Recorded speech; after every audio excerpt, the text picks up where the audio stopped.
Okay, so starting with brachial plexus, key thing to do is always identify it first. So what you're going to look for is on the anterior cord, which is going to be in red on this. You're going to look for the M first. So look for the M there. And there's going to be 3 nerves that are contained on that. The most lateral one is going to be musculocutaneous nerve. The one in the very middle is going to be median nerve. And then the most medial nerve towards your midline is going to be ulnar nerve. So looking at functions for them real quick before we jump to posterior cord. Musculocutaneous, the motor function for it is going to be biceps brachii. It's going to control coracobrachialis, and it's also going to get half of brachialis. The sensory for it is going to be your lateral forearm. For median nerve, your motor for it is going to be your thenar group and your flexors. And sensory is going to be digits 1 through 3, and it's going to get both your dorsal and ventral side of your hand. So median nerve is the nerve that's actually going to run through your carpal tunnel. So when you have carpal tunnel syndrome, that's the nerve that gets pinched there. And then last one for anterior cord is going to be ulnar nerve, and the motor for that is going to be hypothenar, your interossei, and your flexors. The sensory for it is going to be digits 4 and 5.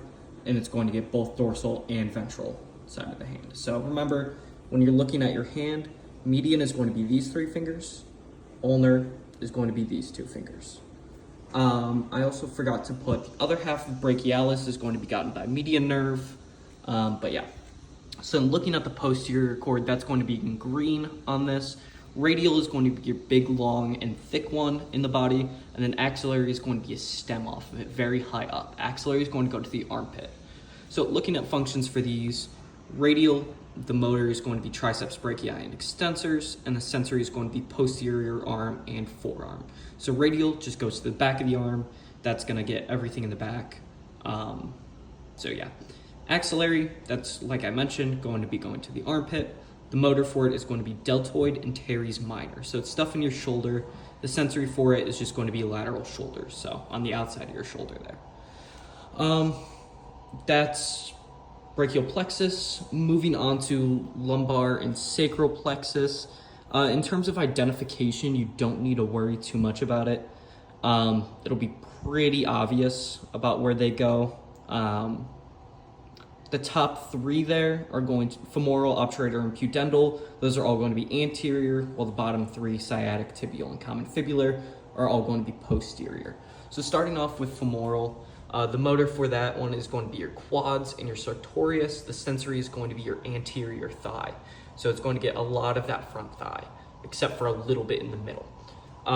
Next one we have is going to be obturator nerve. So the motor for it is going to be your adductor muscles, and then your gracilis, and sensory is going to be medial thigh. So if you remember from the muscles unit, the adductors are in the middle. That's what's bringing your leg back down towards your midline.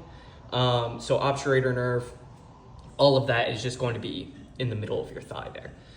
Pudendal nerve, the motor for it is going to be pelvic floor muscles, and then the sensory is going to be genital area and anterior pelvis. Pudendal you don't need to worry about as much as these other 5, but it's there just in case.